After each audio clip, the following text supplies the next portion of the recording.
अखन अहाँ सब सुनि रहल छी संगम फिल्म्स की शानदार प्रस्तुति। छौरा के संग में छौरी मकई में गेलै, छौरा के संग में छौरी मकई में गेलै, भाग गेलै पूरा सोर।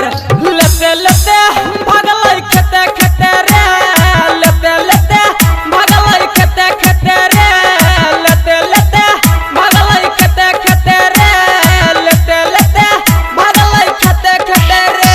Mix by Kanchan Raj Muzaffarpur, Kanchan Raj Muzaffarpur, Kanchan Raj Muzaffarpur. लेते लेते भगलै खेते खेते रे, लेते लेते भगलै खेते खेते रे। छौरी अगताल चलै, छहरा तरतराल चलै, पाजा में धकेल पैट ललक रे। धीरे धीरे